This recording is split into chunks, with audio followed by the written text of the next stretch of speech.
अगर मैं कहूँ भारत में एक ऐसा कोना है जहां रात को सिर्फ अंधेरा नहीं कुछ और भी चल पड़ता है। नमस्ते। दिल दहला देने वाले खूनी वर्ष चैनल में आपका स्वागत है। तैयार हो जाइए एक ऐसी कहानी के लिए जो आपकी रूह तक हिला देगी, जहां सन्नाटा भी बोलता है और परछाइयां पीछा नहीं छोड़ती। सोचिए, एक सीधा लंबा रास्ता, दोनों तरफ घने जंगल और आप बिल्कुल अकेले, और पीछे से कोई आपके कानों में फुसफुसाता हुआ जैसे कोई सांस ले रहा हो। ये बात 2021 के लॉकडाउन की है, जब पूरी दुनिया घरों में बंद थी पर कुछ राज रात के अंधेरे में जिंदा थे। यह कहानी ओडिशा के मलकानगिरी जिले की है। पहाड़ों और घने जंगलों से घिरा हुआ एक खूबसूरत लेकिन रहस्यमय जगह। लोग कहते हैं कि जंगल के अंदर नक्सल भी छिपे हैं, और कुछ ऐसे भी जो नक्सलों से भी ज्यादा खौफनाक हैं। सुबह 6 बजे जयपुर से दो भाई रोहित और सिद्धार्थ अपने ऑटो से माल लेकर निकले। घर से निकलते वक्त उन्होंने अपनी गाड़ी को चेक किया था। बिल्कुल ठीक थी। लॉकडाउन की वजह से रास्ते बिल्कुल सुनसान थे, सिर्फ कुछ दुकानें खुली थीं। उनका मन बस घर जल्दी पहुंचने का था। पर सामान उतारते उतारते रात का अंधेरा गहरा होने लगा था। धीरे धीरे हवा भी ठंडी होने लगी और आसपास का सन्नाटा बढ़ने लगा, जैसे कोई नजर न आने वाली चीज उनका इंतजार कर रही हो। उसी वक्त उनके पास एक बुजुर्ग चाचा आए और बोले, बेटा, ज्यादा रात तक यहां मत रुकना, ये रास्ते सुरक्षित नहीं हैं। उनके आंखों में एक डर, एक खामोशी। गोविंद पाली का घाट उसका अपना ही किस्सा है। रोहित ने मुस्कुराकर जवाब दिया, चाचा, काम निपटा के तुरंत निकल जाएंगे। लेकिन उन्हें वापस निकलते रात के करीब 11 बज गए। उनका घर काफी दूर था और उन्हें गोविंद पाली का घाट पार करना था। रात के करीब 1 बजे आधा घाट पार हो चुका था। चारों तरफ गहरा अंधेरा, जैसे कोई काला पानी भर गया हो। सिर्फ ऑटो की हेडलाइट रास्ते को चीर रही थी, जिसके दायरे में उड़ती हुई धूल ही नजर आ रही थी। रेडियो कब का बंद हो चुका था। हवा में एक अजीब सा सन्नाटा था, जैसे जंगल खुद सांस रोक कर सुन रहा हो। अचानक ऑटो एक झटके से रुक गया। इंजन की आवाज खत्म होते ही जंगल का सन्नाटा और जोर से छा गया।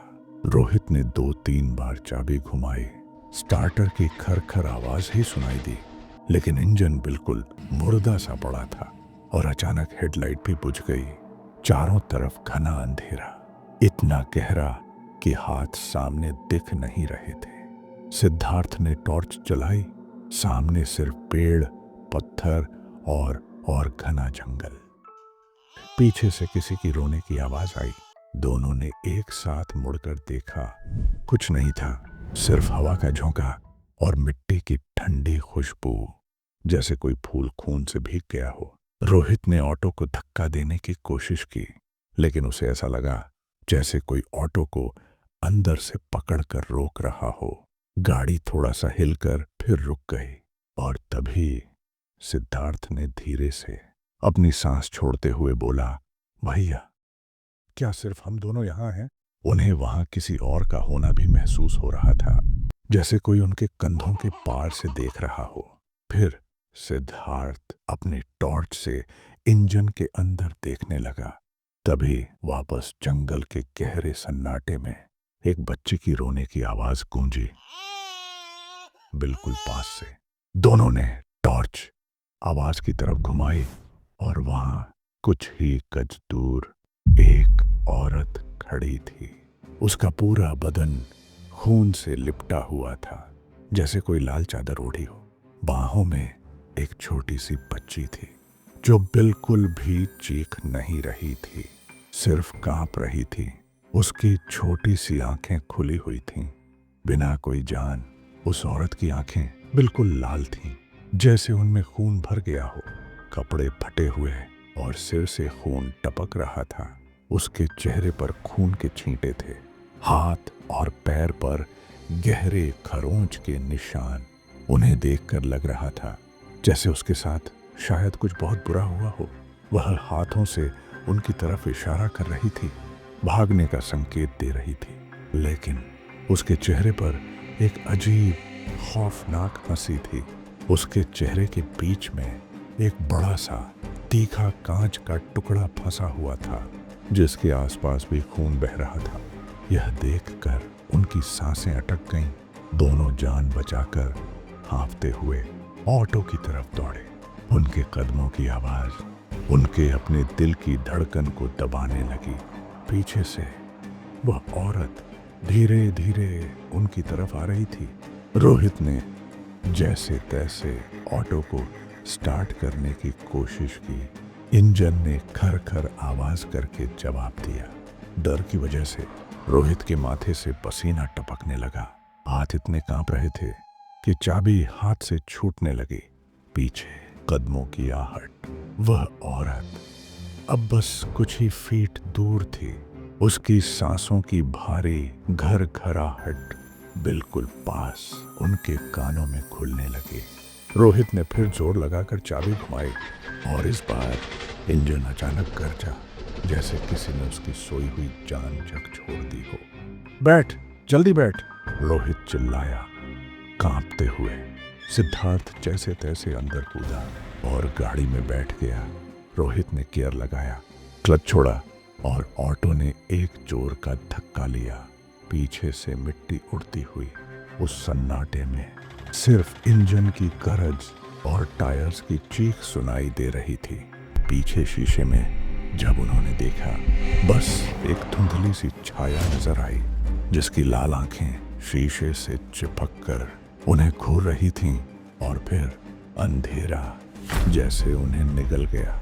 दूर दूर तक कुछ नजर नहीं आ रहा था, सिर्फ हेडलाइट की सफेद रोशनी।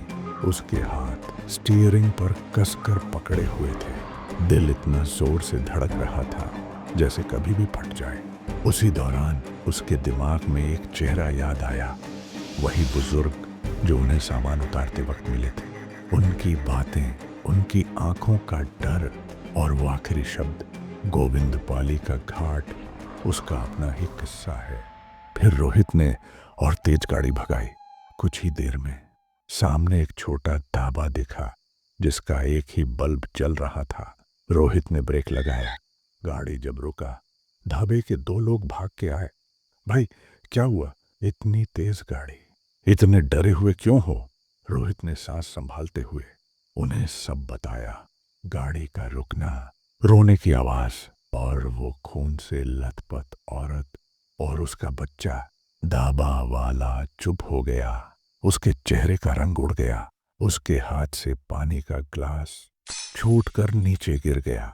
फिर वह आगे झुककर धीरे से बोला, भाई, वो औरत और उसकी बच्ची का यही मौत हुआ था। उसकी आवाज में एक अजीब सी ठंडक थी, जैसे वह किसी मुर्दे से बात कर रहा हो। 3 साल पहले वह अपने पति के साथ कार में जयपुर से वापस आ रही थी। एक ओवरलोडेड ट्रक ने पीछे से टक्कर मार दी। गाड़ी सीधा एक पेड़ पे जाकर लगी। गाड़ी का चेहरा बिल्कुल बिगड़ गया था। जब एम्बुलेंस वहां पहुंची तो उन्होंने बताया कि वह औरत और उसकी छोटी बच्ची वहीं मर गए थे। एक पल के लिए ढाबे के सारे शोर बंद हो गए, जैसे हवा भी रुक गई हो। फिर उसने बोला, लेकिन उसका पति ड्राइवर की सीट पर था। वह बच गया। वह रुका, जैसे आगे बोलने से पहले अपनी सांस रोक रहा हो, खुद को तैयार कर रहा हो, पर बचकर भी वह जी नहीं पाया। अगले ही हफ्ते अपनी ही कमरे में पंखे से लटक गया।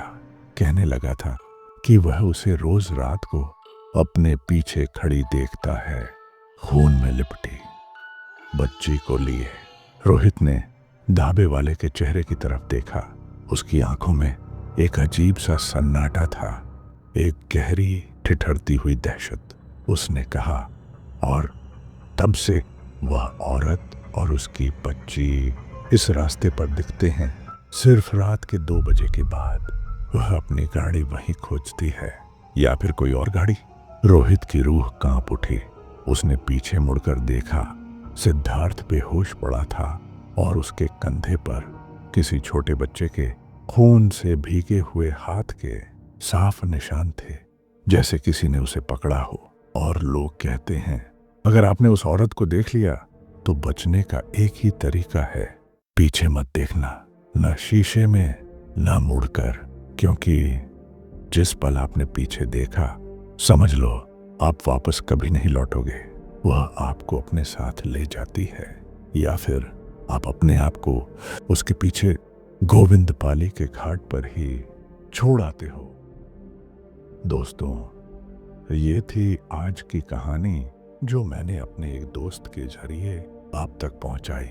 आपके लिए एक छोटी सी सलाह, अगर कभी आप रात के अंधेरे में ऐसे रास्ते पर गुजरें जहां से कोई अजीब आवाज आए या किसी ने आपके कंधे पर हाथ रखा हो, तो कभी भी पीछे मत देखिए, क्योंकि जो चेहरा आपको पीछे से बुला रहा हो वो आपको वापस जाने नहीं देगा।